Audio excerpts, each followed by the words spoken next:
Welcome to the Draft Savages NFL Draft Podcast. I'm your host, Seth Cox. With me tonight, in living color, is Justice Mosqueda. Justice, how are you? I'm doing all right. I'm doing all right. Can't complain. It's cooling off from And all these hot takes. that's right. And hiding behind the keyboard tonight, not showing his pretty mug, is Justin Higdon, so he can flip back and forth on his scouting combine notes. Justin, how are you? I'm good, man. I'm just crunching numbers, and like Justice said, the hot takes have everybody sweating this week. That's right, and this is what this episode is going to be. We had a little something different planned, and due to popular demand of just how outrageous, funny, some insightful even takes we got this weekend from the NFL Draft Combine or NFL Scouting Combine, we decided to dedicate an entire episode of the Draft Savages podcast. So, episode 8, it's going to be all hot takes. It's the internet's favorite thing. And our first guest tonight, we have a couple guests. I'm hoping 3 to 4 here. And our first guest tonight is Matt Harmon of numerous sites, but most of your work can be found at footballguys.com. Is that correct, Matt? Yeah, that's where I do most of my stuff, in addition to my blog as well. That's pretty much where I'm operating these days. And Matt is going to kind of start us off, and the object of tonight is not make fun of anybody or make fun of everybody. I can't really decide. If this isn't meant to be malicious, but if you take it as such, I can't help you. Because if your take is that bad that you feel it's malicious, that's on you. So, Matt, why don't you get us kicked off on this festival of fun here? Sure. All right. Well, my favorite one was by far from everybody's favorite former NFL scout, Greg Gabriel, when he after Max Williams ran his 40, and he said Max Williams just ran himself out of the first round, going to have to run a lot better on his second try and at his pro day. And of course, he only ran a 4.78 or whatever, but I don't know. I guess it's probably more the way. And again, you said we're not making fun of people here, but I struggle to not make fun of people. So I don't know. It's probably on the way that Gabriel presents himself usually, but that seems like a pretty hot take that he ran himself out of the first round just because of the 4.78. I don't know. I can't get on board with that. So. That's a comfortable, easy start into the whole process that we're going on here. Yeah, and I mean, you look at your one of your bosses and owner of footballguys.com, Sigmund Bloom. He kind of took him to task on that. Why would a 4.78 as opposed to a 4? I think Greg said 4.68. Why would that make that much of a difference? How does that drop you from a top 20 to 30 player into the 45 to 50 range is what I think Greg had ended up saying he was because of that 40, and that's an interesting dynamic, and that's a big shift of of value there. Justice, I know you've talked about this before, and you do some work on it, and we'll get to yours and Justin's stuff later. But what was your just overall thought on that take? I don't know. The thing about tight end is tight end's weird, right? Where I understand. I wrote about this a little bit when I was writing about what to look for in combine drills for Bleacher Report last week. Where it was if you're looking for that elite guy, obviously you're looking for crazy athleticism, and that does all the crazy elite guys in the league do have that. But if you're looking just for a very solid tight end, tight end's kind of like linebacker, where you don't necessarily need to be a freak, but you just do so many things that there's a lot of nuance to the game. And I think Max Williams has it. I'm not worried about what Max Williams does at all. He's still my number one tight end. I mean, I think you start to think, is he going to be a first round pick or not? That obviously comes to mind, but he's still going to be a top 50 selection at tight end. I'm not worried about him at all. Yeah, as for me, not to butt back in here, but for me and it comes back to a lot of stuff with I do a lot of stuff with wide receivers, and it's kind of similar with tight end. I think athleticism can maybe separate you being from being really good to being great, But if you don't, even if you don't run a great 40 or anything, I don't think that that's going to hold him back from being like a really strong, good starting tight end, which is what I think he is. If he had that like next level athleticism, then maybe he reaches like a next tier, like a Gronk or a Kelsey level potential. But I don't. Yeah, I'm with Justice. It doesn't really bother me. Justin, you've been on the Max Williams train, I believe. So how did that impact his draft grade for you? Well, I think Greg Gabriel's from, obviously he's from the old school scouting world where, and we always hear people say like we're checking boxes off, and I think when you thinking about an elite tight end prospect right now in today's NFL and looking at how these guys are running and jumping and everything, 4.78 just doesn't seem like an elite player, and then you have to determine what's the value of a tight end. And is that a first-round value? So you're looking at up and down these lists. You see a lot of elite athleticism at the wide receiver spot and at defensive end and defensive line, even offensive line this week. And you kind of wonder, is it worth a first-round pick to take a guy like Max Williams? And I do like Max. I mean, I think he's still going to be the top tight end drafted. But is he a first-round pick? I think that's fair to ask. And I think in most years he probably isn't. But this year he could be. And it comes into the late part of the first round. I don't think he cost himself by running a 4.78, but I don't think he didn't. I mean, he could have cemented himself in the first round if he runs like a 4.65. And I mean, it probably seems silly, but that's what they're looking for. And I think that's what scouts and teams are looking for, an elite player, and he's a very good player. Before Matt leaves, and Matt, like I said, you're free to hang out as long as you want to. I wanted to get a take that was sent to us by our good friend Darren Page. So if somebody else had this, I'm stealing it. Sorry, but the tweet got deleted. But our friends out there, we see everything. So and the take was on Kevin White, and Justin has been Kevin White since day one. I know Justice likes Kevin White. I think we were all a little, I don't want to say shocked, but I think we were all a little surprised at the 4.35 number he put up. I think we all thought mid 4.4s, but 4.35, I mean, that's special speed. But the take was he reminds, and I got to look back at who this was that said it, because, like I said, he deleted the tweet, that Kevin White is Tavon Austin all over again. Oh, yeah.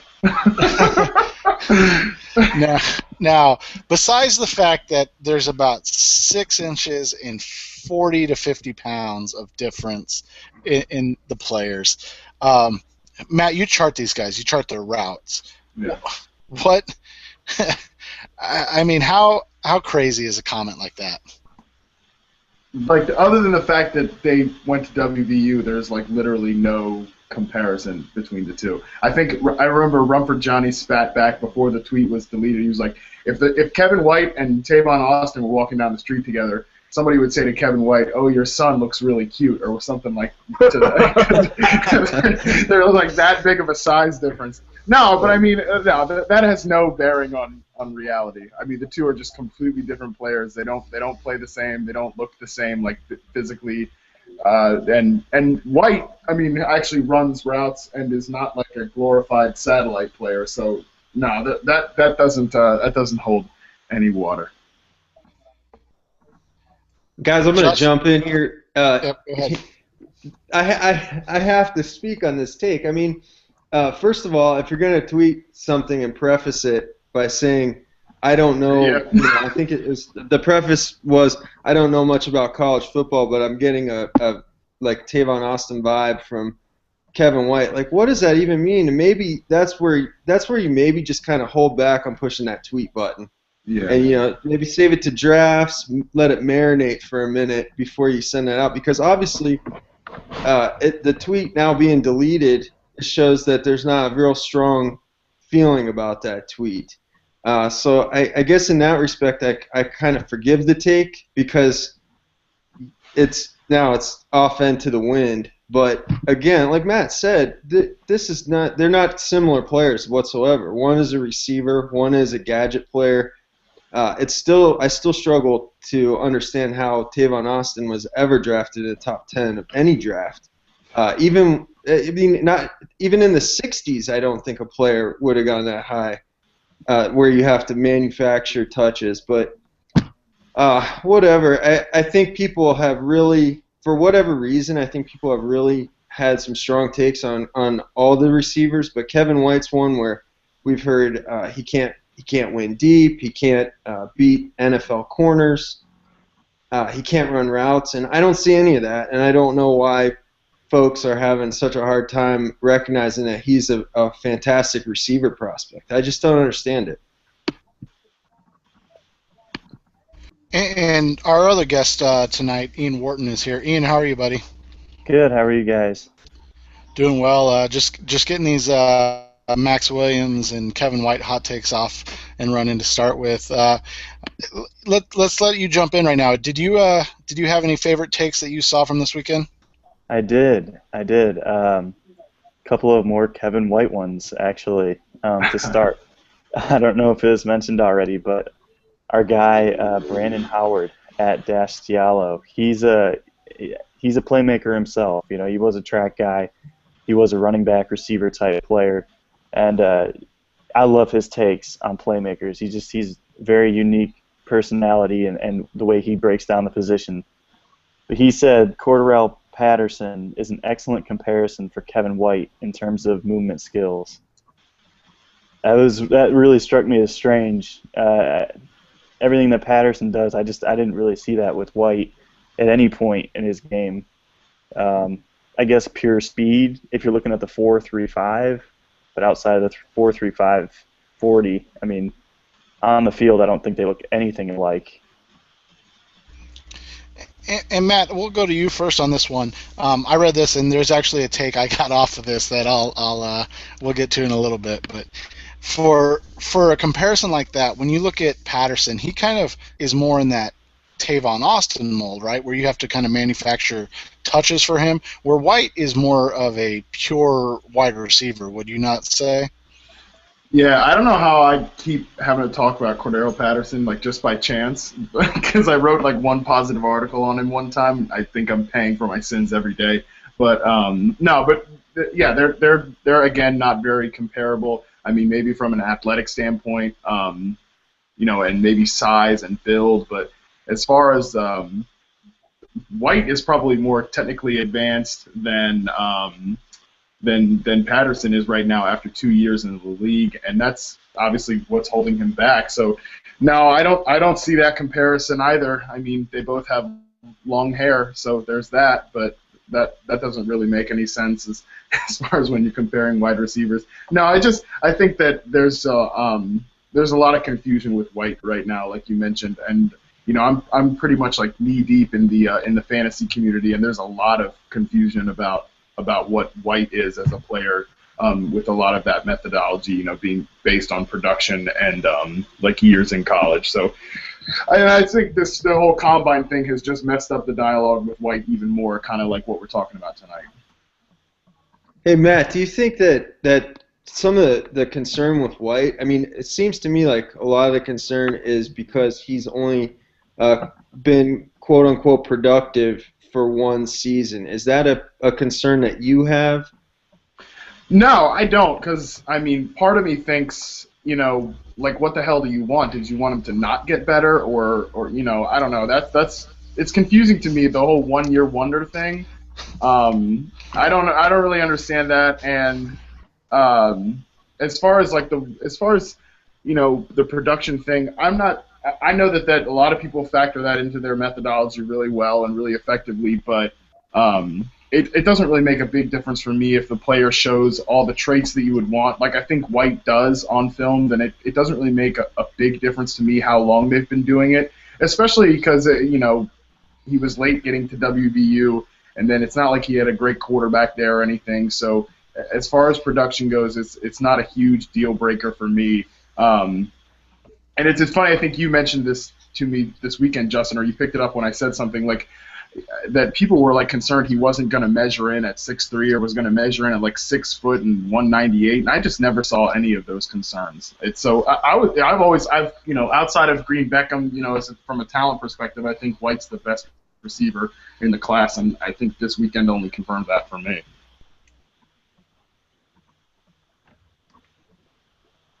A take I wanted to bring up off of that take, and I sent this to Justice and Justin a little earlier, and I want to get your guys' take on this. And this is Omar Kelly. I know a lot of people dislike Omar Kelly, but we love Omar Kelly here. and this is. Yeah, and I know half the people listening can't see his tweets either. So he was talking to Brandon Diallo, and they were talking a little bit about this Cordero and Kevin White combo, and Omar said there should be no reason you go to JUCO in today's era of football unless you're dumb or lazy. Both are red flags. There's a lot of good players that went to JUCO. I mean, not even going back too far. I think you look at the top one being like Aaron Rodgers. So, I mean, a take like that, Ian. How do you even start to like understand this? It's so bad. It's such a terrible take. Like, I mean, just looking at it at surface value, like, there's so many different factors that are at play there in those situations. I mean, JUCO is just, sometimes it's just the route that you have to take, and sometimes people just don't know what they want to do, or they don't get recognized while they're in school, or, yeah, maybe grades aren't good, but if he comes from an inner city where they don't really have the help that they need, then yeah, he might not have the grades. So Omar, I have a personal relationship with Omar. His Twitter persona is crazy, and it's way different. I mean, he's kind of like that in real life, but he's on Twitter. He just needs to learn like when to put the phone down and just to chill, because like he's a lot better like talking to him in person than he is on Twitter. But that was one of the most ridiculous statements, and I'm gonna try to look it up while you guys are talking about it, because I remember the responses were pretty good to that. Because I think he had a lot of people take exception. Well, like to when you list off like junior guys who have recently had success in the NFL coming from junior colleges, it's like Cam Newton and like Kyle Long and Sheldon Richardson. Like that just seems like insane.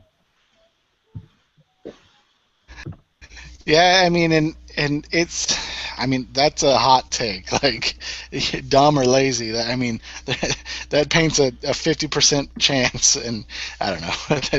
That's a crazy. It's crazy that we get takes like that. Justin, I know you had a bunch, so give us a couple here. Okay, this one, our buddy Kyle Posey retweeted this one. He had a reply to him from a gentleman, and it said, it was regarding Vic Beasley. It says, yep. Combine monster. To me, it's a red flag. Why his production was not better. Better athlete than football player. Vic Beasley's had a hell of a lot of sacks and tackles for loss over the past 2 seasons. Probably among the top, 2 or 3 in the FBS in those categories when you add up the 2 seasons combined. He was asked to be a pass rusher in that defense, and by almost every account did a phenomenal job. I mean, you'll hear the concerns about Vic coming in. Well, he was supposed to weigh 225. He comes in and weighs 246. He didn't lose any bit of his athleticism. He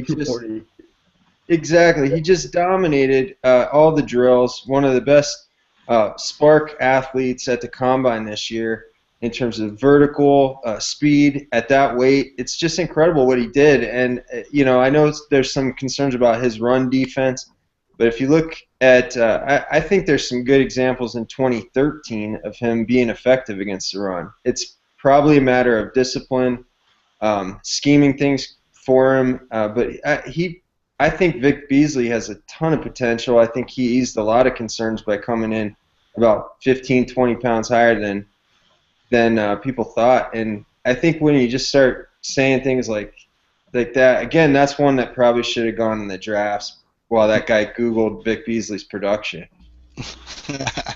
Yes, Google is your friend before you hit the send button on the tweeter, people. So, put the phone down, look it up for a second. We're all guilty of it, no doubt. But Ian, what was your take away from Beasley overall at the combine? I mean, outside of the fact that maybe only Alvin Dupree outdid him in the edge player category, did he kind of quell any fears you had about him? So I was like Justice, and I know some others. I've been high on Beasley ever since he broke out. He's my number 3 overall player just based off of film before the combine. So I love me some Vic Beasley. Like, number 1 in sacks and tackles for loss since 2005 in the conference and for his career. And I mean, not even just stat based. It's just you look at how he wins. I have the fortunate situation where I get to watch Cam Wake every week, and watch him bend the edge and just use strength to power just to abuse tackles. And watching Beasley was, I'm not saying he's going to be the next Cam Wake. Stylistically, that doesn't fit, but you can see when a player like that is going to be able to translate really well. I mean, the way he bends, the way he uses his speed, the way he works in space, he's just phenomenal. I don't see how anything on his film didn't translate to the combine. I thought it was a very smooth transition for him from pads to shorts. So I mean, for anyone that had doubts, I mean, it's really hard to not look at that combine and be like, oh, holy crap! Like, if I had doubts, what was I missing? Do I need to go back and rewatch this guy? Justice, I know you had a couple that you want to get off your chest here. Go ahead with your first one. Yeah, the first thing I'd like to say about this weekend is like it was really fun seeing like just people like tweet from Indianapolis. Like Alex Kirby was talking about like drinking with Rob Ryan and like him telling like junior college stories. And then like Jason Lockenfora was like, I'm at some like party and Wiz Khalifa's here, and then the next day Wiz Khalifa had like a mental breakdown on Twitter, and I completely blame that on Indianapolis. Jeff Risdon was out here tweeting about how he'll steal your girl, like he will snatch up your girl if he sees her at a bar. Just all these things were amazing. Just like there's certain moments, like right before when Dawson ran, and everyone's just like, yes, Dawson's gonna run, and then just every single tweet like immediately afterwards, like PSU page was like, we've been Norris. Hank Jones just like, if he's Levante, I'm Levante. Just all sorts of stuff. But the hottest take probably came from John Middlecoff, former NFL scout, now works with CSN. He said, any chance we look back in 20 years and Reggie McKenzie is on a Phil Jackson level of sports royalty in LA? He's about to get fired. No. So, no. Yeah, man, that was one where I was like, I don't know if you're trolling us or like, I don't know if you're like just trying to get a response out of us, but that's just wild. Middlecoff is I can't decide if he's loved by draft Twitter or just hated by draft Twitter, or No, he said Terrell Pryor's better than Cam Newton, yeah. And it was an RP from there. It was dead on arrival. I think it's a hate read. I think honestly, you guys just hate read all his stuff, so you can see how not to do it in as we come through here. Matt, do you have any others tonight, man? I don't know. I don't know if I have any more that we didn't already cover, but that Middlecoff one was great. And I'll admit, I hate follow him, and I actually probably hate follow like 30 or 40% of the people I follow. So, not present company not included. Ian, what about you, buddy? I saw Ben Natan, our buddy. He had a hot take here a couple hours ago about Byron Jones. I don't know if you guys touched on this. He said, "Man, Byron Jones is a rare athlete." True. He's a solid player on tape too. No way you let him out of the first. Dude, no one was talking about him a day ago. Like, I covered him for Optimum Scouting, and yeah, he's good on the field, but this is a guy now we're talking about top 32 overall players. Like, ooh, This was wasn't it Jones that said at the combine that he's looking to solidify himself as a mid round pick? Was that not Jones, or did I misread that yeah, somewhere? yeah, that was him. Which is And good self-awareness because that's where he's at on a lot of people's boards. It's like a third-round pick. well, and if you go, I mean, I wrote the same thing, but if you go to a lot of Byron Jones takes pre-combine, the question for all of them was, is he a good enough athlete to play man at the next level? There was no question that he was a good zone cornerback that can, squat and break on the ball and make plays. But the question was, could he man up?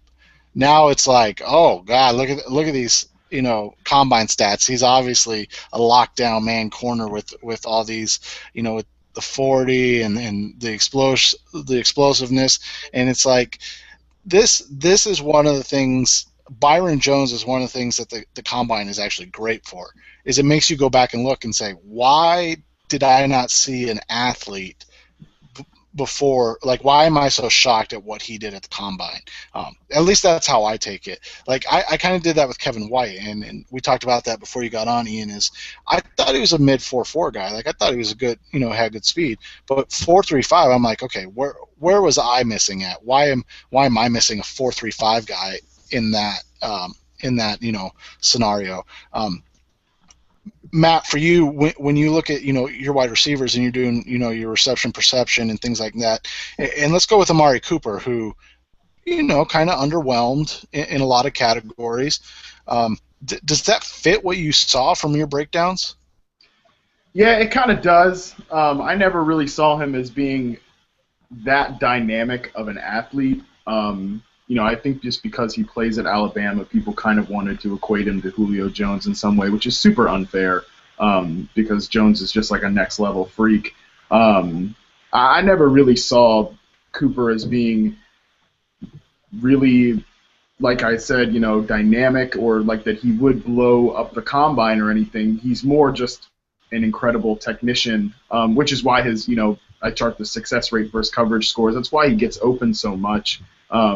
But that lack of, lower body. I mean, his vertical was what, like 32 or something? It was in like that sort of range, like 32 or something. I mean, he's not very explosive or strong from his lower body, and that's why he kind of loses. I think I only had him charted for like 50% success on contested catches, and that kind of translates to that. He's not that strong. He's not physically overwhelming as a presence. So no, actually that was kind of right in line with what I expected him to do. Justin, for you, we talked about White earlier, and you look at Byron Jones and what he did. Does a day like that, does that just make you go back to the draft breakdown board and kind of try to catch up and see if you missed something? Yeah, I think it has to. For me, personally, for Byron Jones, I hadn't watched him at all. So I know that there's probably people who would say that me knowing these scores is gonna somehow cloud my opinion, and it probably will subconsciously. I mean, there's no denying that when you hear somebody sets a world record for a broad jump, that it's gonna raise your eyebrow. I think it's important to note that he didn't run yet.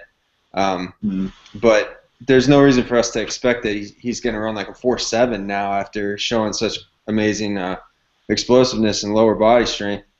But I just think I like the takes when someone says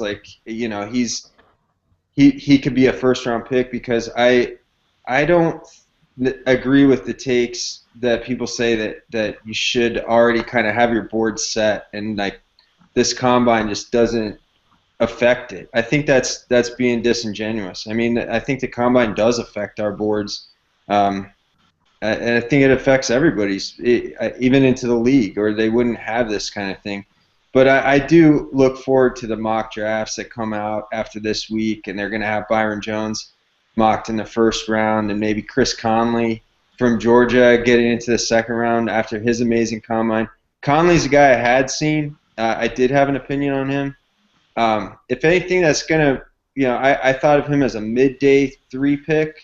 If anything, this pushes him into like the 4th, 5th round for me. I think he can make plays. I think I like the athleticism that I've seen. It's more than I thought. And, seeing what he did in a pretty bad Georgia passing offense over the last 2 years, that's a guy I want to move up. But I do, just because of the way we do this show, I love to see these guys get mocked into the 1st round, or guys like Danny Shelton get dropped out of the 1st round after everyone's had him in the top 5 just because he ran a 5.6. Well, the guy's 340 pounds. Let's get into that a little bit.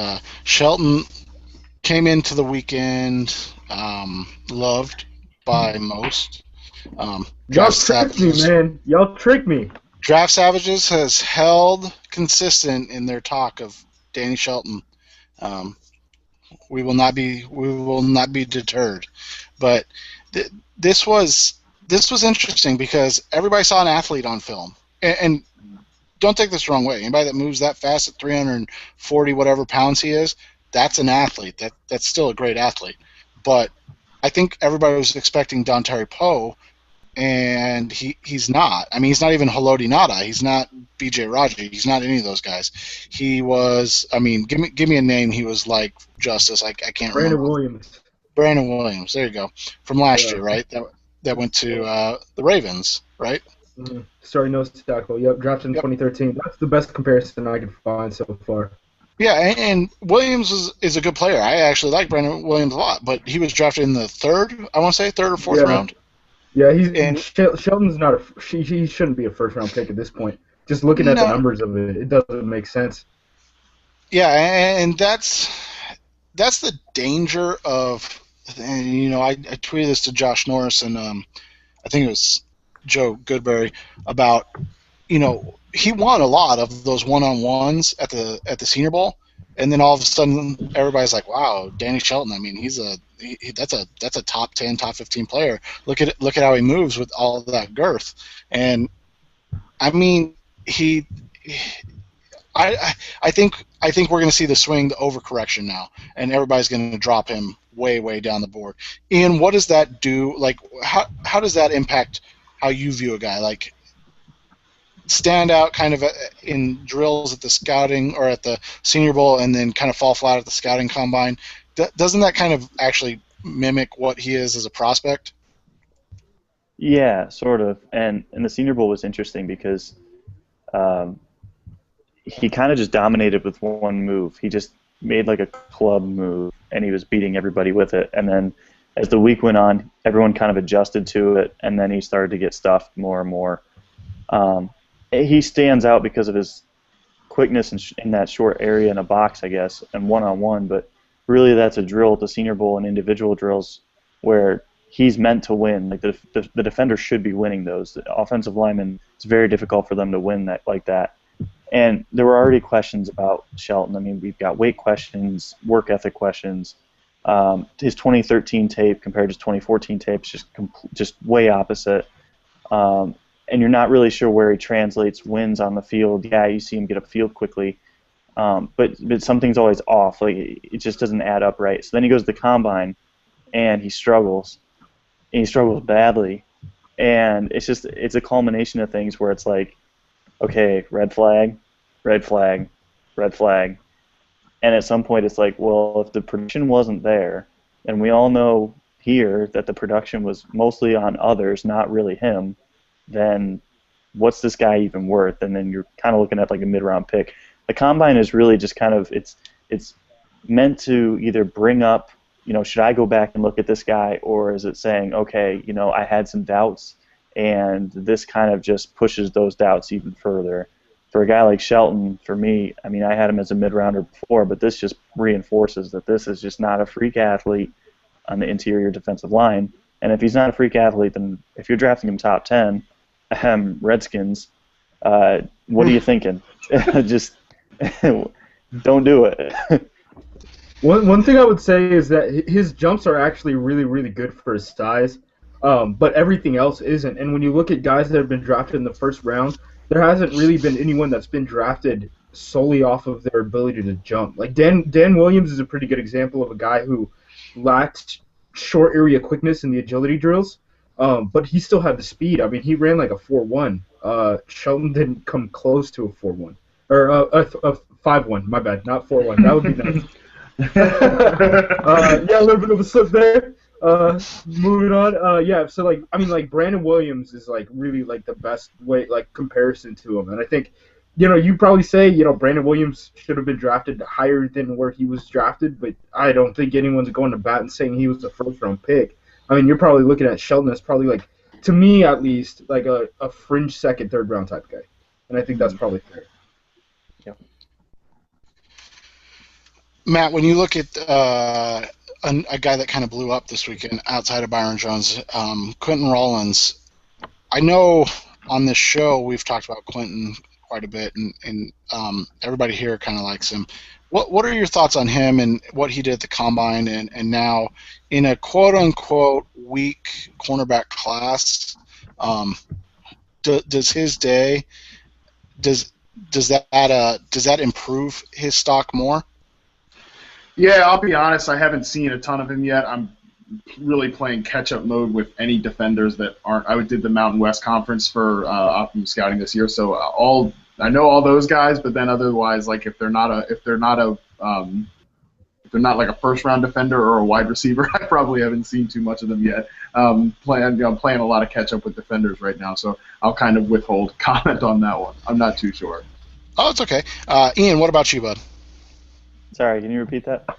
Just on Quentin Rollins and kind of his day, we talked about him. Justin, and I have talked about him quite a bit on here and just our thoughts on him. And now he kind of blew up at the Combine too. Is because of the quote unquote weak defensive back class, especially at corner. Is he a guy that can push his way up into maybe round one? He kind of had an interesting day. I mean, his arm length is short, his height is limited. Coaches love him though. He's from a personality standpoint, he's exactly what every coach wants. From how he did at the Combine, as far as measurables, 4.57 40 time, and the short arms. Those aren't going to endear him to anybody looking to draft him early. He was a guy with a ton of momentum. I mean, at the Senior Bowl, we were talking maybe late first round as someone that could sneak in there. But at the Combine, nothing really stood out too much about his performance. It was all kind of average type. I think we're now maybe to look at him more of like a slot cornerback with the limited deep speed. There was already that concern, I think, on tape with the deep speed, but then also the arm length. The arm length is huge. I mean, he somehow measured like a quarter of an inch longer at the Combine than the Senior Bowl. I'm not sure how that's possible. He had sub 30 inch arms at the Senior Bowl. Now he has 30.25 inch arms. I don't know how that's possible to do, but and that's a big thing for a lot of these teams. They don't want sub 5'11" cornerbacks, and they don't want under 30 inch arms. So it's going to be interesting to see. I think he's kind of put himself into a situation where he's going to go as a slot cornerback because his quickness is excellent. Just at least that's what's on tape. So I don't think he helped himself this weekend, but he still had a really good season considering where he was a year ago. Justin, go ahead with another one of your takes that you had from this weekend. Oh, let's see. I don't know if I have too many takes left in the tank, but I did get a lot of. These aren't like really spectacular takes, but I got a lot of so and so is better than so and so tweets. So I'll start with this one. Justin Hardy. I actually mentioned him last week. I didn't think he'd have that great of a combine. He really didn't.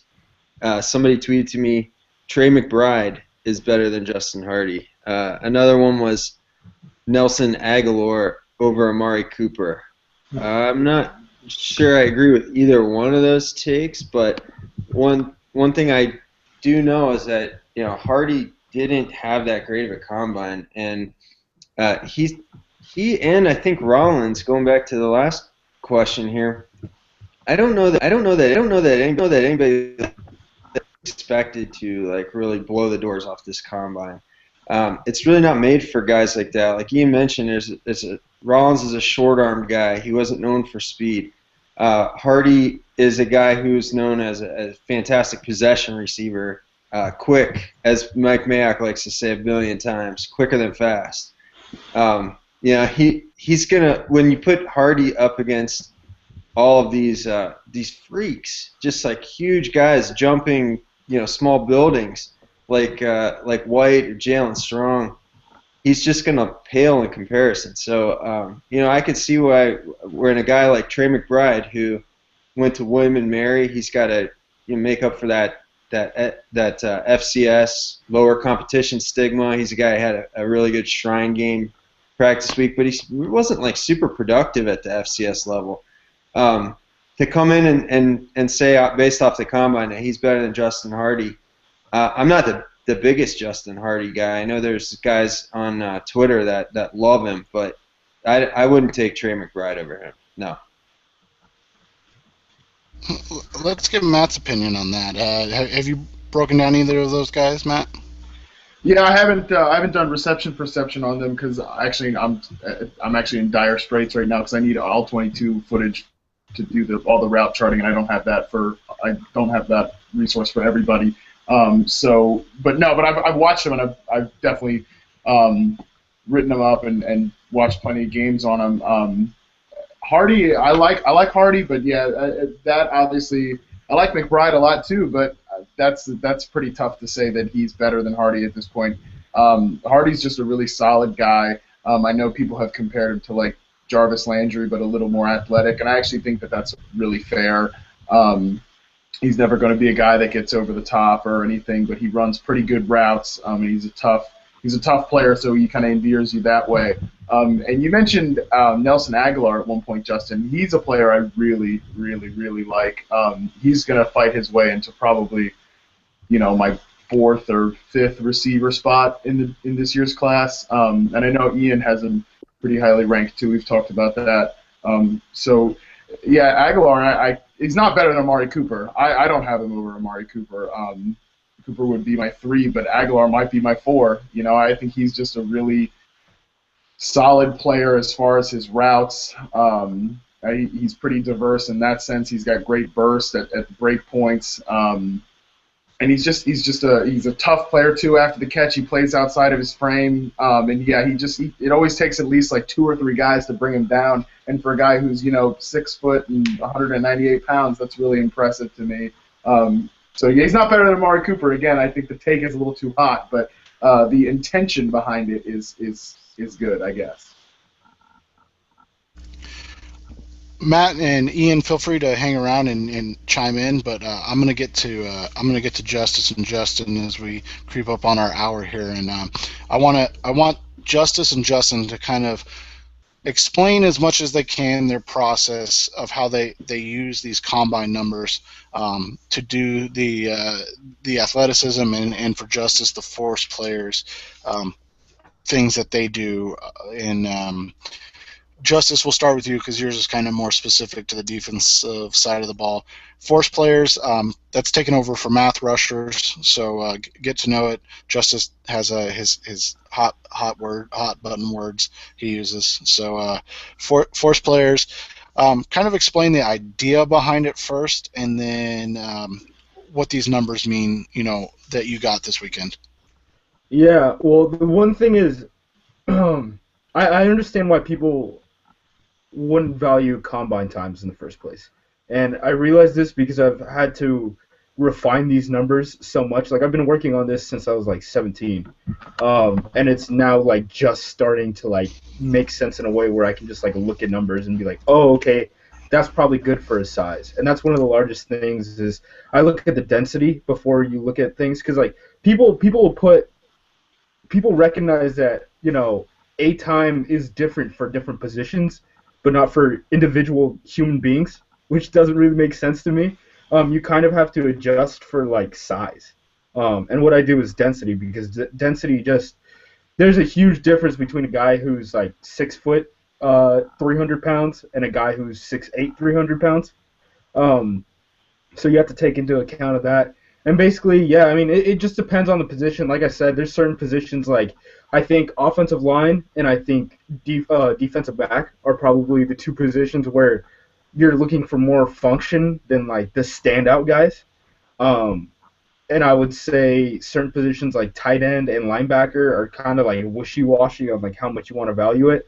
But there's definitely certain positions like running back, receiver, and then I'd probably say edge rusher and then defensive lineman are probably the spots where you definitely want to look at numbers, kind of normalize them, and then realize, oh, okay, here are like some like athletic comparisons of like guys who went in the first round who are that good and things like that. So you can like kind of make comparisons athletically, like I said, with like the Brandon Williams one, where you're just like, oh, okay, like that makes sense. He's Brandon Williams. One that I found was very interesting, and Justin could probably talk about this since he sees him play on Sundays. Is I was going through the Dante Fowler numbers, trying to figure out, okay, who the hell is this guy going to be? Because I thought he was going to be Chandler Jones, and athletically, he kind of tested the opposite of him, and it ended up being Jabal Sheard. And I was like, oh, like that one kind of makes sense. So yeah, I wonder what Justin thinks about that one. Yeah, I think, I kind of think they even look alike as players, just the Dude, way they go about their business. Yeah, I was like, whoa, that comparison was like very, very, like it just made sense. It clicked for me.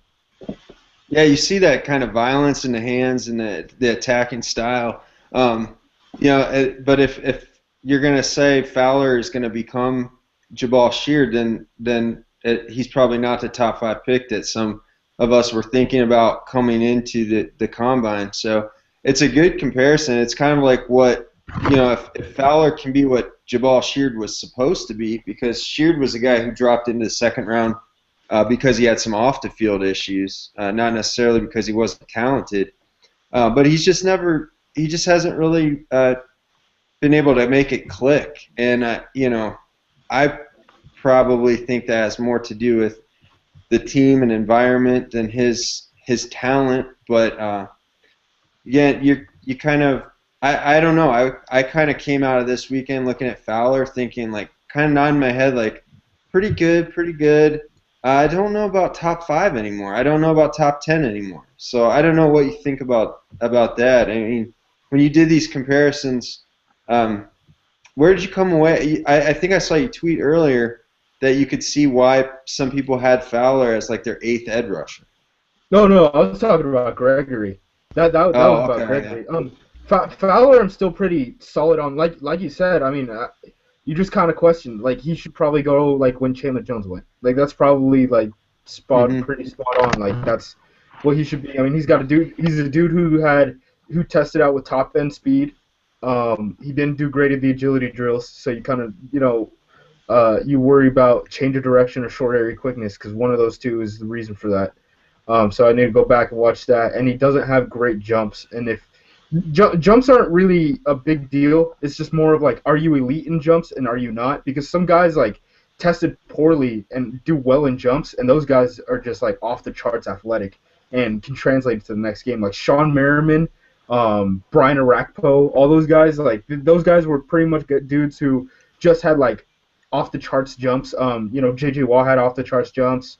Mario Williams. I'm trying to think of some other guys.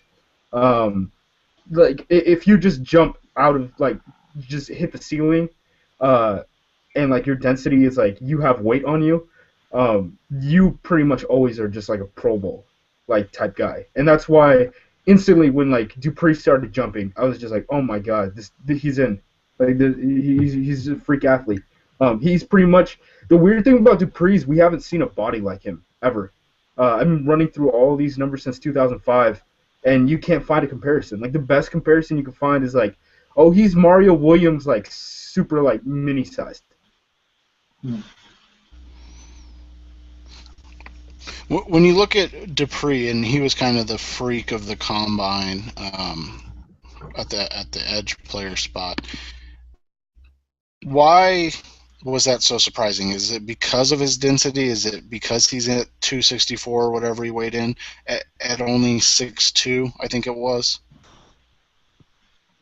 I Yeah, would he say came in at so. 6'4". Was he 6'4"? Okay. Yeah, he came in at 6'4". Go ahead, Yeah, Justice. I was just gonna say I think what would surprise you the most is you didn't see it really on film. And part of it is like he just doesn't know how to use his body, which is kind of crazy considering the coaches that Kentucky had on the defensive side of the ball. Uh, so I don't know if he just like he needs to move and put his hand in the dirt because that's also another thing that jumps will tell you is the guys who do very well in jumps are usually like these Pro Bowl type of guys, but they're usually guys who need to play defensive end. Like Nick Perry was the type of guy who jumped hit the ceiling when he jumped, and he ended up playing outside linebacker, and now you're a guy who has very strong leg strength, but you're forced to play in space, and if you're lacking that agility. Then just you playing in space is not going to be a good thing. And him playing outside linebacker kind of like hurt his career, and then Julius Peppers came, and he never got to develop. So like Nick Perry ends up as a bust. Whereas if he redid it again and ended up playing for a 43 defensive like played 4-3 defensive end, he'd do better. The one thing that you worry about Dupree is, I mean, he weighed more than all of like the quote unquote elite pass rushers in this class. But do you think Dupree is a defensive end? Because I'm not totally sold on that either.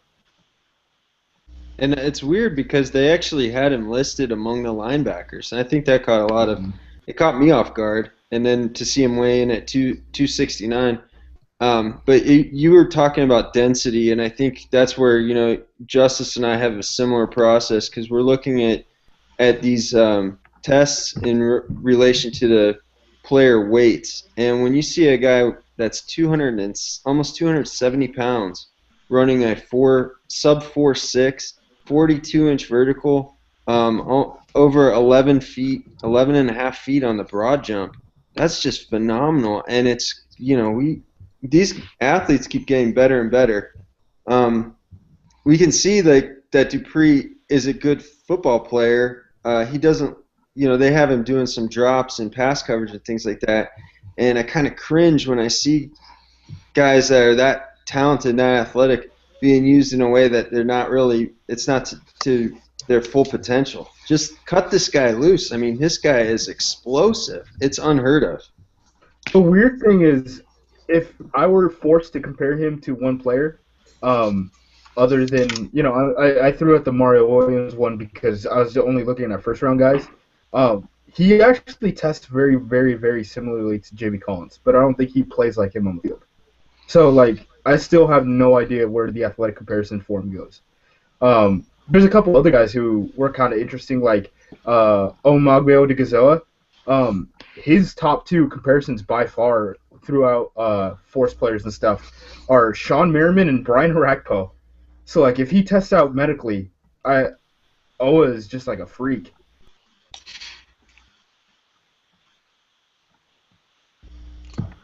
Is a guy that I think is undersold because that UCLA defense, one, it was terrible, but two, you look at like Anthony Barr. I'm not sure, and this sounds weird, but I'm not sure how much like those guys were learning and growing there because Anthony Barr came in, and granted, he got it into a great place with Mike Zimmer up in Minnesota, but I mean, he looked like a completely different player, at least to me, when he got to Minnesota. Like, he looked like he understood what he was being asked to do finally.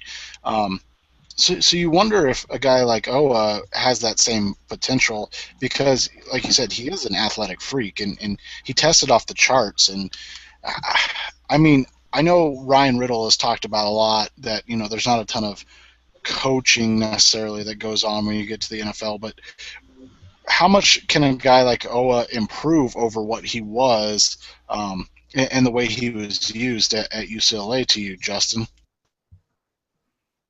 That's a great question. I don't really know because he was a player who you watch one week. I think it was the USC game where he's just like an unstoppable machine. He was going up against I think it was Banner, who at the time we had heard some rumblings about him considering declaring for the draft, and he just dominated USC's tackle that game. But there were other games where I watched where he just wasn't that kind of player. So, and maybe some of that's, we know he's had the hip injury. That's going to be a big concern going forward for teams that are looking at drafting him. But I think it's more.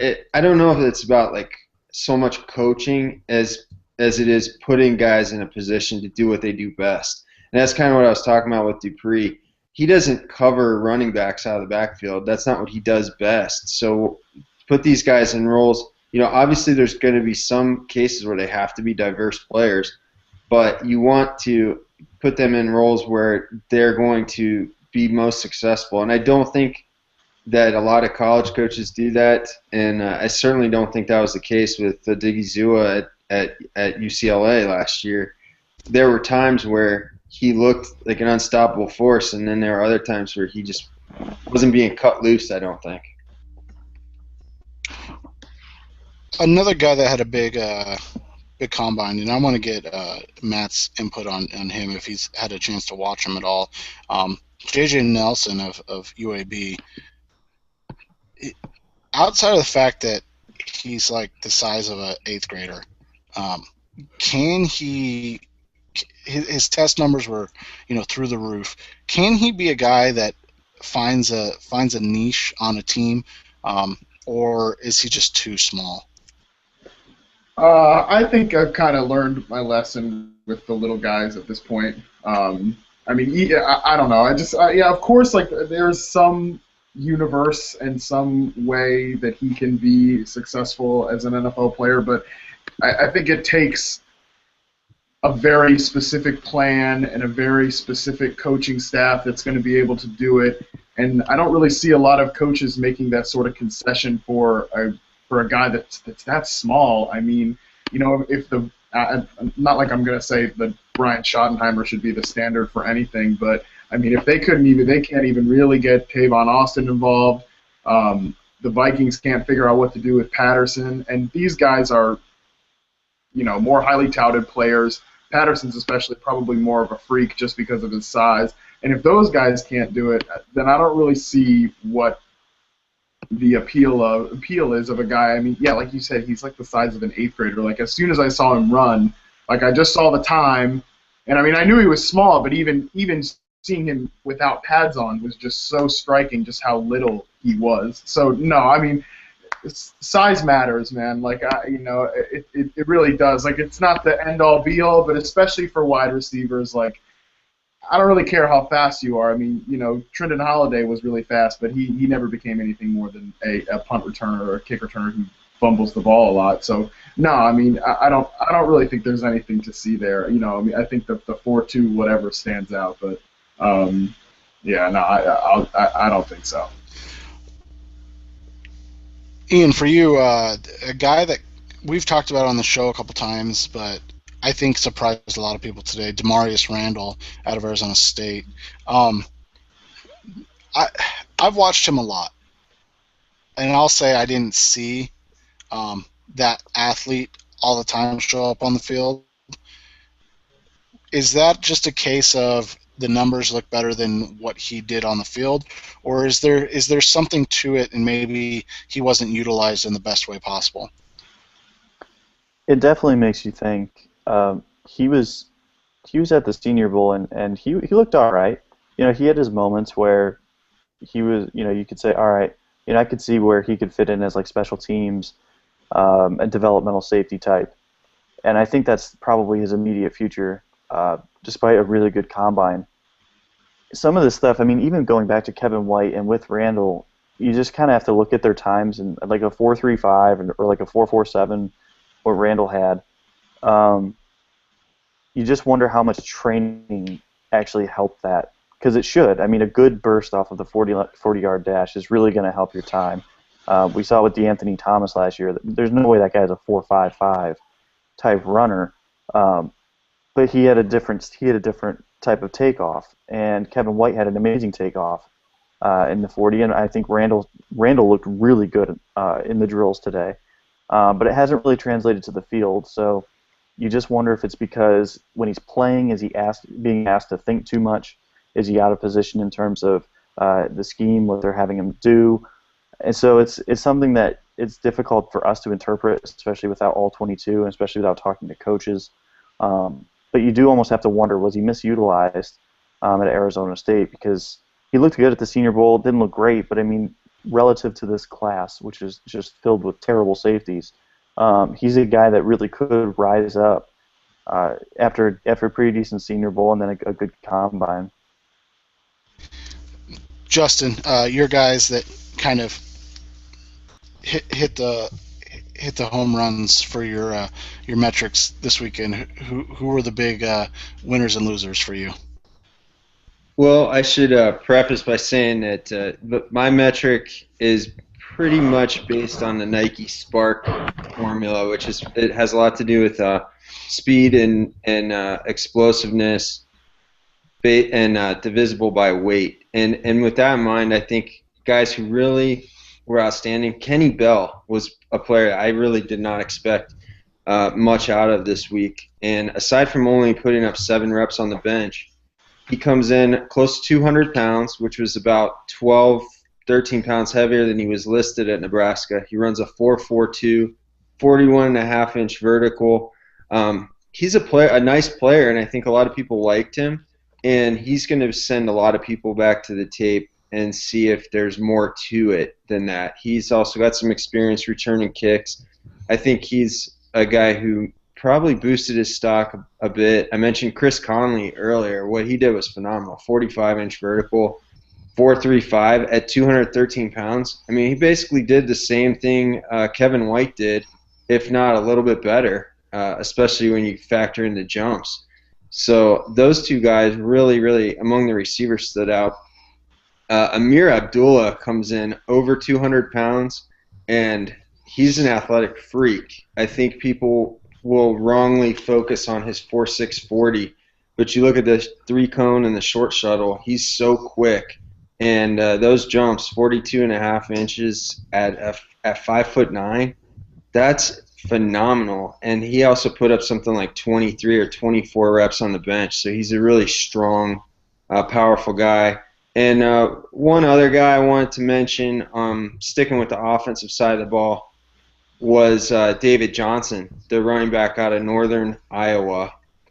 He just was across the board at 224 pounds. He put up numbers that would suggest he's capable of possibly being a running back who carries the load for a team down the road. There's probably some adjustment period because he's going from FBS to the NFL, from FCS to the NFL. But what a workout that guy had. And in the interest of hot takes, at the end of last week's show, I predicted that Oregon tackle Jake Fisher would have a bad combine. I could not have been more wrong. I mean, that take is still burning.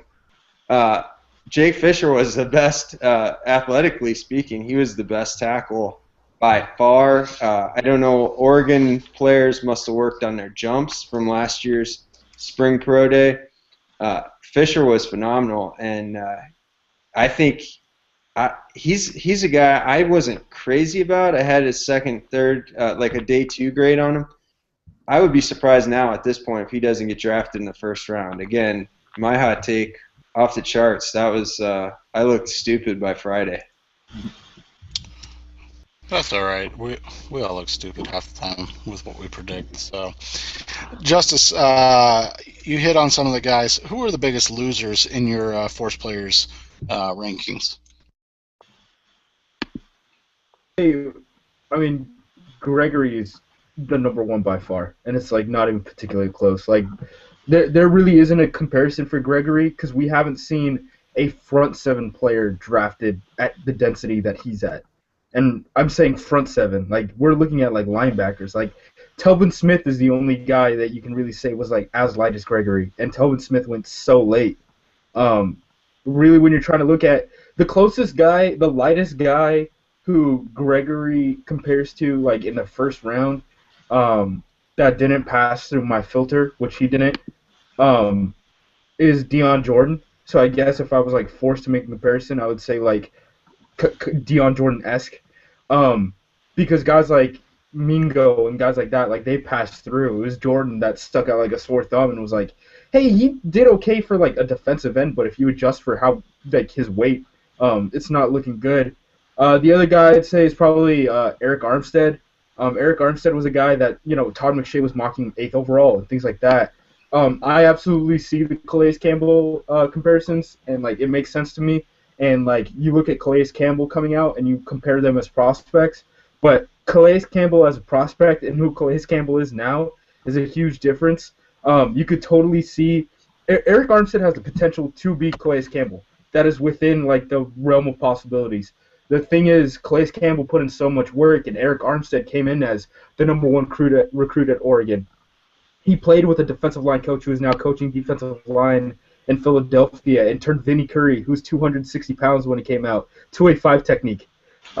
His father coaches and trains NBA players in the off season, things like that. So it's not like he hasn't had, the resources around him to make that jump already, even though he's only 20. So I could totally see like all this. Like I understand why you would like Eric Armstead, but to say he's going to be like an 8th overall player and things like that, like you're expecting a lot out of him. Like you're just expecting him to increase in talent so much. I think he's probably a solid 2nd-round pick that you try to develop and things like that. But I don't think you can hitch your wagon to your entire draft class to him. I already said Fowler, Jabal Shurd. I think that's probably that's definitely not his like potential. Fowler can be better than that, but I think that is like, oh, okay, this is a data point on like what he could be. I think he's probably a mid-first round pick now, to me at least. The other guy is Nate Orchard, who at some point people were saying was like a 1st-round pick. I was a Nate Orchard guy in the preseason, and was like, hey, this guy's pretty talented. I mean, he beats up Pete like pretty like every year. But I never saw a 1st-round pick. I mean, he was always like a mid-round type to me. And when I ran the numbers, he's a Jarvis Jones clone. And like as far as like you're talking about like narrative and like sacks and all that stuff, and how he's a production guy, and go back to the tape, go back to all his numbers. I mean that's really like a perfect comparison to me. Matt, when you look at this weekend, your biggest, maybe 1 or 2 biggest winners and losers from the weekend.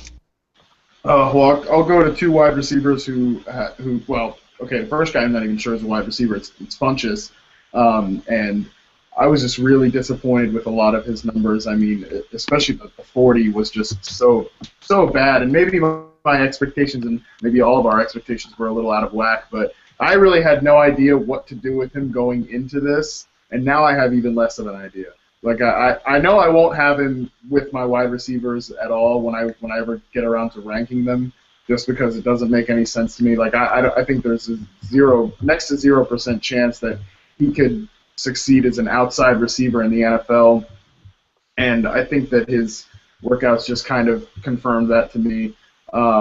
I think he's more of like a move tight end, and in best case scenario, you want him to be like an Aaron Hernandez type of player. But I've never seen that consistently on his tape.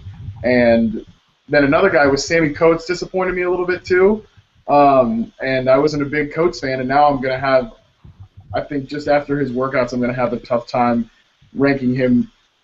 I'm spitballing here, but maybe even in like my top 15 of wide receivers. I just think there's so much technical work that he needs. I mean, he has. I tweet out the picture a lot of like a screen grab I got from one of his games where his hands are just completely like out of rhythm with each other, and you see that a lot. And like if he had gone in and totally freaked out like at the combine, that would have been one thing. I definitely would have changed my harsh stance on him at that point. But after some of his workout numbers, it doesn't really make sense to me to take him over guys that are just much more technically refined than him, just because I think you're betting on like a 5% chance that he becomes like his best possible outcome, which I don't think is like T.O. or whatever people were saying before the combine, or how it was rumored that he ran a 4.1 or something at one point. That's crazy, and that just never came in the realm of possibility for me, and I was just pretty disappointed by the two of them. This was kind of their moment to save their stock or whatever in my mind, and it was just a big letdown. Ian, for you, two guys that you were impressed with this weekend. Two guys I was impressed with Eli Harold. I like his film. Don't love it, but I do like it. And he was kind of like a 95 percenter of Vic Beasley, and I didn't expect him to test that well throughout all of the drills. Um, he's another guy that needs to add weight, and he's probably a year away from even contributing as he kind of develops some more of the nuances of the position, especially with his hand placement. But I thought that overall, athletically, he wasn't. I know he didn't qualify for force rushers, but he did pretty well considering.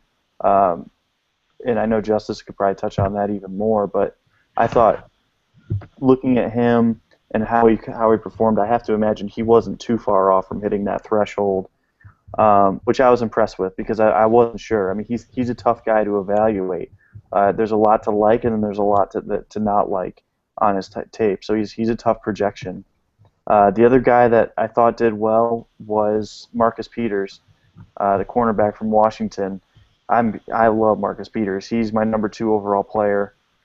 His tape is it's phenomenal, and everything that you look for that translates to the NFL, he has. So for him to run a 4.35, or I'm sorry, 4.53, that's exactly what he looks like he plays at. So that was a perfect time for a press cornerback with good length.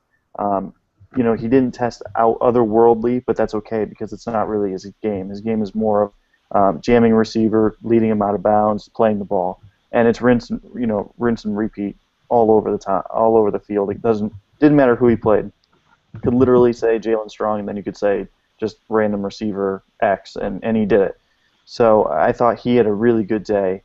The guy I was kind of disappointed with was Trey Waynes out of Michigan State, and it was really funny after he ran that 4.31 because everyone was freaking out. Oh, lock, cornerback number 1, but he was a track star. Like we should have expected that, and his film showed that. I know I'd probably seen a little bit more than some other people covering the conference and covering that team, but he's never had an issue with speed. That was never the problem. He quit track because he didn't want to be known as a track athlete running and then playing football. He just happened to play football. He wanted to be known as a football player, which is great because he's a good football player. But he really struggles keeping receivers from crossing his face, and he really struggles on inside routes. Like I charted almost all of his routes this year, defended, and almost everything to the inside. Like he was burned on like 50% of inside routes, which is terrible. That's basically like Justin Gilbert type numbers. So it's kind of interesting to see another straight line athlete like that getting major love from the major networks when they should have really learned their lesson last year that Gilbert really struggles with his feet and hips, and Waynes does the same. Justin, your biggest takeaway from this weekend? I think the biggest takeaway from this weekend is that more and more people are starting to use some kind of version of metrics, of numbers. I think when I first started writing about the draft about 5 years ago, it was the combine was routinely shot down by experts. It was always kind of said, like, throw this out. It doesn't mean anything. It's always about the tape. And I think as we evolve throughout this process, we're understanding that sometimes there's some checks and balances to what we're seeing on tape. And the combine, the numbers that we get from this weekend, some statistics that we get along the way during the season and throughout these guys' careers helps to serve as these checks and balances for what it is that we're watching. And more people are coming around on that. We still have to be careful, like not to put too much into it, not to jump guys too much just because of a workout, but it is interesting and I think encouraging to see more and more people embracing that. Justice, leave us with your final force players thought. I don't know if I'd take Randy Gregory in the first 2 rounds. Ooh, that's a hot take. Yeah. What with the hot take? That's a perfect way to end because and this will segue kind of into next week. I can't remember who I have planned. I'll text both of them, but either Joe Goodberry or the now Me and Joe are gonna fight about these edge rushers like live. It's gonna come to blows. It'll be great. It'll be great radio. Either Joe Goodberry or Andrew Parsons making his return to the Google Hangout realm. I gotta figure out who it is, but we're gonna have one of them on and talk D-line and edge players, and then the next week we're going to have the other one on, I can't remember who, and we're going to talk linebackers and edge players. So Justice is going to have 2 weeks to fight with people about edge players and use his force players and shove it down all of our throats. But we'll enjoy it. Matt, I appreciate you coming on. Ian, I appreciate you coming on and hanging out and discussing some of these hot takes. And it, it was interesting and it was fun. And I hope nobody got their feelings hurt too much. But if you did, we'll just be blocked from you on Twitter. So it'll be cool. And Justin and Justice, we'll do this again next week. I appreciate you guys hanging out with me every week. Good night, everybody. Thank you, guys. Thank you, guys.